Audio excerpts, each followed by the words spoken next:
दोस्तों अभी कुछ दिनों पहले मैं अपने एक दोस्त से मिला जिसको पढ़ने के लिए कनाडा जाना था, जिसमें उसका 40 लाख रुपीस का खर्चा आया था। अब इस दोस्त को हम एक नाम दे देते साहिल, क्योंकि इसका असली नेम हमें रिवील नहीं करना है। तो साहिल के पास 40 लाख रुपीस नहीं थे, तो उसके फादर ने उसका सारा खर्चा उठाया। अब इंटरेस्टिंग बात यह है कि ये मेरा बचपन का दोस्त है, मतलब इतना खास नहीं है, लेकिन मैं इसे काफी टाइम से जानता हूँ और ये पास ही की एक बिल्डिंग में रहता है। उसी बिल्डिंग में इनके 3 फ्लैट है, जिसमें से एक रेंट पे और बाकी 2 में इनकी फैमिली रहती है। अब मुझे अब तक सिर्फ इतना ही पता था और ये मेरी जैसी एक नॉर्मल लाइफस्टाइल फॉलो करता है और कभी कभी ये दिखने में कंजूस भी लगता है। ये काफी ओल्ड मॉडल का आईफोन यूज करता है, कहीं कुछ खरीदने जाते तो वहाँ बहुत बार्गेनिंग करता है और कोई महंगे एक्सपेंसिव कपड़े या आउटफिट नहीं पहनता है और 6 साल से एक ही बाइक यूज कर रहा है। तो मैंने इससे कभी पूछा नहीं कि इसके फादर आखिर काम क्या करते हैं। मुझे लगा कि ये भी मेरी जैसी एक नॉर्मल फैमिली से बिलोंग करता होगा, बट जैसे ही मुझे पता चला कि ये एक दूसरी कंट्री में पढ़ने जा रहा है जहाँ का खर्चा 40 लाख रुपीस का है और इसका एडमिशन और पूरा प्रोसीजर हो चुका है, मतलब इसकी 40 लाख रुपीस की पेमेंट हो चुकी है, तब मैंने इससे पूछा कि भाई तेरे पापा आखिर करते क्या है। तो इसने बस मुझे इतना कहा कि वो कुछ करते नहीं है, वो रिटायर्ड है। तो मैंने उससे पूछा कि कौन सी जॉब से रिटायर्ड है, गवर्नमेंट जॉब से या कोई बिजनेस से या कोई हाई पोस्ट वाले प्राइवेट जॉब से। तो उसने कहा नहीं, मेरे पापा बिल्डर की ऑफिस में काम करते थे।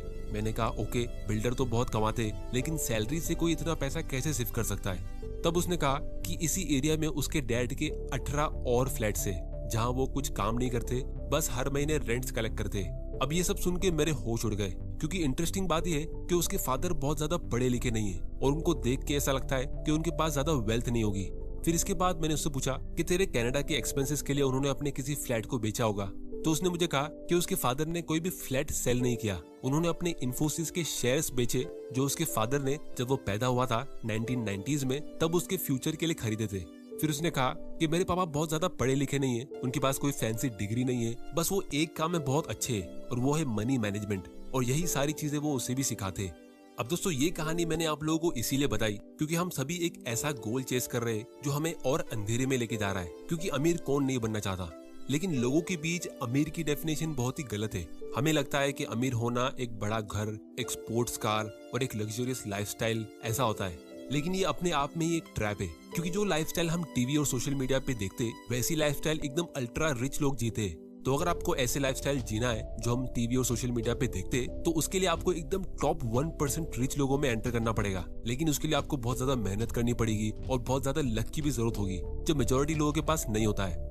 लेकिन आप एक बिना पैसों की टेंशन वाली लाइफ और एक बहुत ही कंफर्टेबल और हैप्पी लाइफ जी सकते हो, जो मेरे दोस्त की फैमिली जी रही है। लेकिन उसके लिए आपको अपने अमीर बनने की डेफिनेशन को सही करना होगा। क्योंकि सोशल मीडिया पे जिस आदमी की नेटवर्थ 0 होती है, मतलब हो सकता है कि उसके बैंक में 1 रुपया नहीं है, वो भी एकदम अमीर दिख रहा हो, और जो एक्चुअली में अमीर है हो सकता है वो आपसे रोज मिलता हो और आपको ये पता भी ना हो, और आप गलत लोगों से लेसन ले रहे हो लाइफ में आगे बढ़ने के लिए। तो इसीलिए थॉमस स्टैनली जब इस टॉपिक पर रिसर्च कर रहे थे कि अमीर लोग आखिर दिखते कैसे, वो रहते कैसे और वो अपनी डेली लाइफ जीते कैसे, तो उसके लिए वो सभी मिलियनर्स का इंटरव्यू लेने गए। तो वो अमीर लोगों का इंटरव्यू लेने जाते कहाँ, वो बाकी लोगों की तरह कोई शहर के एकदम एक्सपेंसिव और पॉश एरियाज में गए, क्योंकि हम सबको यही लगता है कि सभी अमीर लोग वहीं रहते। बट उन लोगों का इंटरव्यू लेने के बाद उन्हें पता चला कि ये लोग तो बहुत ही हाई इनकम वाले लोग हैं जो करोड़ों में कमाते। कहने को तो सभी मिलियनर्स दिख रहे थे, साथ ही साथ इनके खर्चे भी करोड़ों में थे, जिसकी वजह से वेल्थ के नाम पे उनके पास कुछ भी नहीं था। इनको भी पैसों को लेके वही सब टेंशन होती थी जो किसी नॉर्मल मिडिल क्लास इंसान को होती है कि फ्यूचर में इनके पास पैसा कैसे आएगा, ये रिटायर कैसे होंगे, एक्सेट्रा एक्सेट्रा। तो भले ये लोग दिखने में रिच थे, लेकिन एक्चुअली में ये वेल्दी नहीं थे। तो इसके बाद उन्होंने अपनी रिसर्च को कंटिन्यू रखते हुए उसी पॉश एरिया के आसपास के एरिया में रह रहे नॉर्मल लोगों से इंटरव्यू लिया जो कहीं से भी अमीर नहीं लग रहे थे। पर ऐसे कई सारे लोगों से बात करने के बाद उन्हें ये पता चला कि इनकी इनकम इतनी ज्यादा नहीं होती है। ये काफी नॉर्मल से कपड़े पहनते, एक एवरेज साइज के घर में रहते, कोई स्पोर्ट्स कार ड्राइव नहीं करते और एक सिंपल लाइफ जीते। लेकिन रियलिटी में ये लोगों के पास बहुत सारी वेल्थ होती है। इनके पास करोड़ों की और बिलियंस की प्रॉपर्टीज होती है, और यही वो लोग होते जिनको पैसों को लेके इतना टेंशन नहीं होता है, जिसकी वजह से ये काफी पीसफुल और हैप्पी लाइफ जी रहे थे। तो दोस्तों आज की वीडियो में मैं ऑथर थॉमस स्टैनली की book the millionaire next door की हेल्प से कुछ ऐसे सीक्रेट शेयर करूंगा जिससे आप लोगों को रिच होने की एक सही डेफिनेशन मिलेगी। तो दोस्तों जब भी ऑथर मिलियनेयर्स को डिस्क्राइब करते तो वो एक क्वालिटी उन सब अमीर लोगों में पाते, वो है फ्रुगैलिटी। फ्रुगल का मतलब होता है अपने रिसोर्सेज को बहुत ही ध्यान से यूज करना और बिल्कुल भी वेस्ट नहीं करना, फिर चाहे वो खाने पीने की चीजें हो या शॉपिंग आइटम्स। बहुत लोगों को फ्रुगल होने का मतलब ये लगता है कि आपको कंजूस होना पड़ेगा, कि जब आप ज्यादा कमाते हो तो आप ज्यादा खर्चा क्यों नहीं कर सकते। लेकिन अगर आप लॉजिकली सोचो तो हम सब फाइनेंशियली फ्री होना चाहते हैं, जहां आपको जल्दी से जल्दी अपने पैसों की टेंशन को दूर करना है और आपके पास बहुत कम टाइम है, क्योंकि हम 70-80 साल की उम्र में अमीर नहीं बनना चाहते, हम जल्दी अमीर बनना चाहते हैं। तो इसीलिए इसमें आपकी सेविंग्स बहुत इंपॉर्टेंट होती है, क्योंकि जब आप अपनी 20s में होते हो तो भले ही आपकी अर्निंग्स कम होती है, लेकिन कंपाउंडिंग के पावर को यूज करने के लिए टाइम भी आपके पास सबसे ज्यादा होता है। और फिर जब आप अपनी 40s में होते हो तो भले आपके पास कंपाउंडिंग के पावर को यूज करने के लिए टाइम कम होता है, लेकिन आपकी इनकम ज्यादा होती है। तो इसीलिए आपको अपनी लाइफ के हर एक पीरियड में, जब तक आप फाइनेंशियली फ्री नहीं होते हो, आपको एक फ्रूगल लाइफस्टाइल को फॉलो करना होता है, जहां आप वेस्टफुल एक्सपेंसेस नहीं करते हो।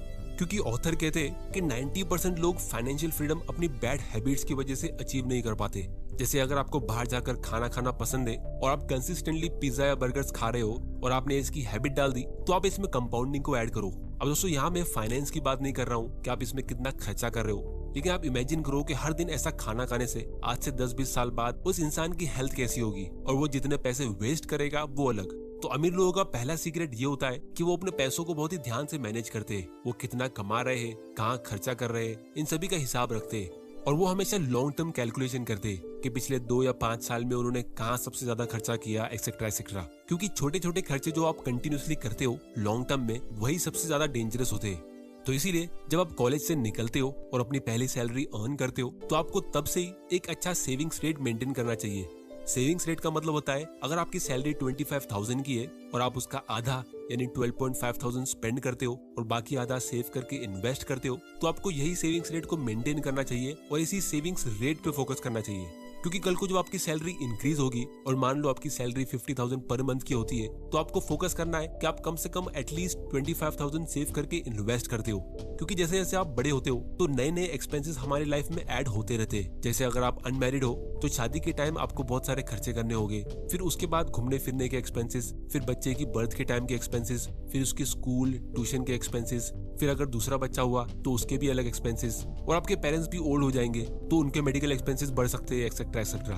तो इसीलिए ये सेविंग्स रेट फ्यूचर में जाके हमेशा कम होता है, बढ़ता नहीं है। तो अगर आप अपनी करियर और लाइफ के स्टार्ट में ही एक कम सेविंग्स रेट से शुरू करते हो, जैसे 5 या 10% से, या आप सेव ही नहीं करते और आप ये सोचते हो कि आप फ्यूचर में ज्यादा सेव कर लोगे, तो ऐसा कभी होगा ही नहीं। फिर इसके बाद दूसरा इंपॉर्टेंट लेसन है the true cost of consumption. दोस्तों, जब भी हम कुछ खरीदने जाते हैं तो हम हमेशा उसके प्राइस टैग से ही उसका कॉस्ट डिसाइड करते हैं, लेकिन रियलिटी में कुछ चीजें काफी महंगी होती है जो हमें काफी लेट पता चलती है। जैसे जब भी आप कोई एक्सपेंसिव चीज खरीदते हो, जैसे कोई मोबाइल या टीवी या कार, तो हम इंडियंस उस चीज को पहले दिन खरीद नहीं लेते, हम उस पर काफी दिनों तक रिसर्च करते हैं। जैसे अगर आपको कोई कार खरीदनी है तो आप सबसे पहले 10 ब्रांड्स देखोगे, जिसमें से आप 2-3 ब्रांड्स को शॉर्टलिस्ट करोगे, फिर किसी एक ब्रांड में से कौन सा मॉडल लेना है, उसकी स्पीड, उसका कंफर्ट और उसके दूसरे फीचर्स देखोगे। इन सब की रिसर्च करने के बाद आप उसका टेस्ट ड्राइव करोगे, एक्सेट्रा एक्सेट्रा। तो जितनी महंगी चीज होगी मतलब उतना ज्यादा टाइम आप स्पेंड करोगे। और फिर जब आप कोई एक्सपेंसिव चीज लेते हो तो आपको उसे यूज करने का भी मन होता है, वरना आपको फील होगा कि आपने पैसे वेस्ट कर दिए। जैसे अगर आप 8 लाख रुपए की कोई कार खरीदते हो और वो कुछ दिनों तक ऐसे ही नीचे पार्क्ड रहती है और आपको अपना ऑफिस का इंपॉर्टेंट काम करना है, आपके पास टाइम नहीं भी है, तो भी आपको फील होगा कि यार मैं तो उससे वसूल ही नहीं कर रहा हूँ। और फिर आप जबरदस्ती उस कार को यूज करोगे, जिससे आप अपना टाइम वेस्ट करोगे। और अगर ऐसा नहीं करोगे तो आपको गिल्टी फील होगा। और दोस्तों, ये फीलिंग सिर्फ बड़ी नहीं, छोटे मोटे एक्सपेंसेस में भी होती है। जैसे अगर आप कोई सब्सक्रिप्शन लेते हो नेटफ्लिक्स या हॉटस्टार की, तो फिर आप जबरदस्ती उसमें कोई सीरीज ढूंढोगे देखने के लिए। और यही रीजन है कि मैंने आज तक नेटफ्लिक्स, हॉटस्टार और ऐसी कंपनीज की सब्सक्रिप्शन आज तक नहीं ली। क्योंकि जब एक बार आपने कोई सब्सक्रिप्शन ले ली तो आपके पास एक बहाना आ जाएगा उसमें और ज्यादा शोज देखने का, क्योंकि फिर आपको लगेगा कि आपने उसका पैसा वसूल नहीं किया। तो इन सब सर्विस का असली कॉस्ट वो 200 या 500 रुपए नहीं होता है। उसको बाय करके जितने भी आवर्स आप वेस्ट करते हो, उसमें आप कितना अर्न कर सकते थे या उसमें आप कुछ नया सीख के कितना इन्वेस्ट कर सकते थे, वो असली कॉस्ट होता है, जो कंपाउंडिंग के पावर से आपकी लाइफ टाइम में करोड़ों में हो सकता है। और यही मेन रीजन है जिसकी वजह से मेजोरिटी हाई सैलरी वाले लोग फाइनेंशियली फ्री नहीं हो पाते। क्योंकि भले वो हफ्ते के 5 दिन अमीर बनने के लिए एक अच्छी सैलरी वाला जॉब करते और अच्छी सैलरी भी अर्न करते, लेकिन फिर वीकेंड्स पे वो उसी पैसों को वेस्ट भी कर देते। तो ये कुछ ऐसा हो गया जैसे हफ्ते के 5 दिन आप एक घर बिल्ड कर रहे हो, उसमें बहुत मेहनत कर रहे हो, और फिर वीकेंड्स पे आप उसी घर को तोड़ देते हो और फिर अगले हफ्ते आप वापस उसे बिल्ड करने में लग जाते हो। तो कोई भी इंसान ऐसा करेगा तो आप खुद ही बताओ, क्या वो फाइनेंशियली फ्री हो पाएगा? तो इसीलिए फाइनेंशियल फ्रीडम अचीव करना एक घर बिल्ड करने जैसा होता है, जहां आप एक एक करके उस घर की ईंट को अपने हाथों से लगाते हो, SIP के जरिए या कंटिन्यूअस इन्वेस्टमेंट्स के जरिए। और हर एक फालतू और अनप्लान्ड खर्चा जो आप करते हो वो अपने बने बनाए घर पे हथौड़ा मारने जैसा होता है। तो इसीलिए आपको ऐसे एक्सपेंस करने चाहिए जहां आप सही डायरेक्शन में जाने के लिए मजबूर होते हो। जैसे आप एक साथ कुछ अच्छी 8-10 बुक्स खरीद के अपने घर पे रख सकते हो, तो क्योंकि उसे आपने अपने पैसों से पे करके खरीदी है, तो एटलीस्ट ये सोच के आप उसे कभी ना कभी रीड करोगे। या कोई ऑडियो बुक के प्लेटफॉर्म की आप सब्सक्रिप्शन ले सकते हो, जैसे एक प्लेटफॉर्म है कुकू एफएम, जो हमारे आज की एजुकेशनल स्पॉन्सर है। ये इंडिया का लीडिंग ऑडियो बुक प्लेटफॉर्म है जहाँ पे 1000 आवर्स से भी ज्यादा कंटेंट अवेलेबल है। वेरियस ऑडियो बुक्स जैसे सेल्फ हेल्प, इन्वेस्टिंग, फिक्शन और नॉन फिक्शन बुक्स यहाँ पे अवेलेबल है ऑडियो फॉर्म में। इस ऐप को डाउनलोड करने की लिंक आपको नीचे डिस्क्रिप्शन में मिल जाएगी, आप वहाँ जाके इसे चेक कर सकते हो। इनका ईयरली सब्सक्रिप्शन 399 का होता है, लेकिन अगर आप IN50 कूपन कोड यूज करते हो तो आपको 50% डिस्काउंट मिलेगा इनके एनुअल सब्सक्रिप्शन पे, मतलब 199 रुपीज में। लेकिन ये ऑफर सिर्फ फर्स्ट 250 यूजर्स के लिए वैलिड है।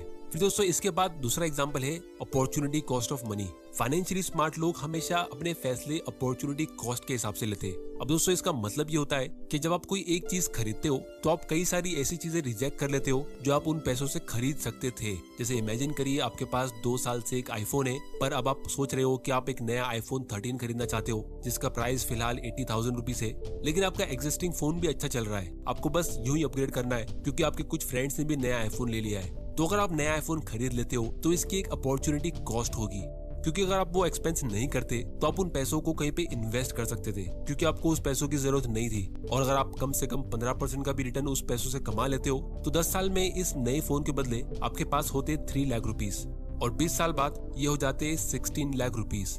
तो जब भी आप कोई फैसला लेते हो दूसरों को देख के, तो आपको हमेशा ये सोचना चाहिए कि उस एक्सपेंस के बदले आप क्या लूज कर रहे हो, क्योंकि हम हमेशा यही देखते हैं कि हमें उस पैसों से फिलहाल क्या मिल रहा है, जो है एक नया आईफोन, लेकिन हम ये कभी नहीं देखते कि हम उस पैसों से क्या लूज कर रहे हैं। यही अपॉर्चुनिटी कॉस्ट होती है। फिर इसके बाद नेक्स्ट लेसन है द सीक्रेट। दोस्तों हर किसी को एक मैजिक फॉर्मूला चाहिए, एक श्योरिटी चाहिए, जहां उनको कोई ये बता दे कि आपको ये काम करना है और आप अमीर बन जाओगे। तो इस बुक के ऑथर की रिसर्च के हिसाब से 95% मिलियनेयर्स स्टॉक ओनर्स होते हैं, जहां उनकी अच्छी खासी वेल्थ पब्लिकली ट्रेडेड कंपनीज में इन्वेस्टेड होती है। और इनमें से बहुत ही कम मिलियनेयर्स एक्टिव ट्रेडर्स होते हैं, जिनका मतलब ये है कि रिच लोग स्टॉक मार्केट के अप्स एंड डाउन्स को बहुत ही क्लोजली फॉलो नहीं करते। और जितने भी लोग स्टॉक्स में इन्वेस्ट करते हैं उसमें से 30 से 40% लोग अपने इन्वेस्टमेंट को 6 से ज्यादा साल के लिए होल्ड करके रखते हैं, जिसका मतलब ये कि असली अमीर लोग लॉन्ग टर्म इन्वेस्टर्स होते हैं, जो मार्केट को टाइम करने की कोशिश नहीं करते, बल्कि वो डिसिप्लिन के साथ लॉन्ग टर्म इन्वेस्टिंग करते हैं। तो इसीलिए अगर आपको भी स्टॉक मार्केट में इन्वेस्ट करना है तो आप भी ऑनलाइन घर बैठे बैठे अपना एक इन्वेस्टमेंट अकाउंट ओपन कर सकते हो और आज ही अपनी इन्वेस्टिंग की जर्नी की शुरुआत कर सकते हो।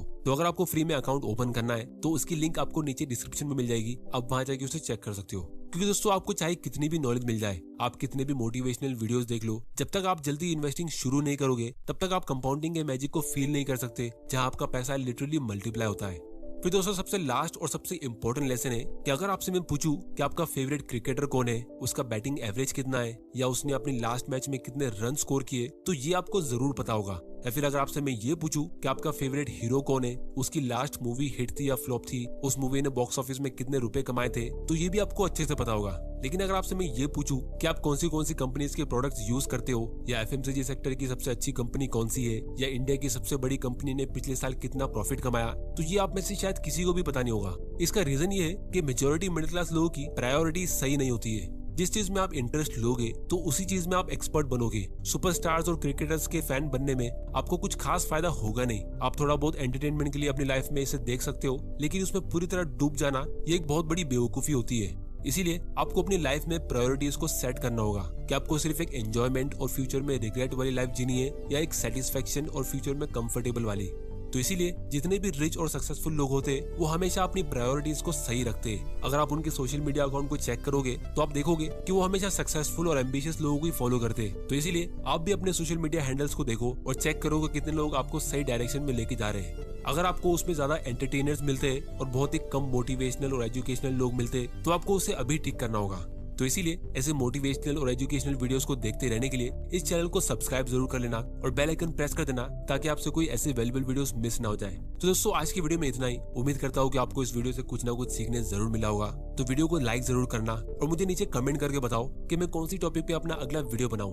कुकू FM ऐप की लिंक नीचे डिस्क्रिप्शन में और फ्री में एक इन्वेस्टमेंट अकाउंट ओपन करने की लिंक भी नीचे डिस्क्रिप्शन में है। वीडियो पसंद आया तो इसे लाइक करो, नहीं पसंद आया तो डिसलाइक करो। आपका वैल्यूएबल टाइम देने के लिए thank you and good bye.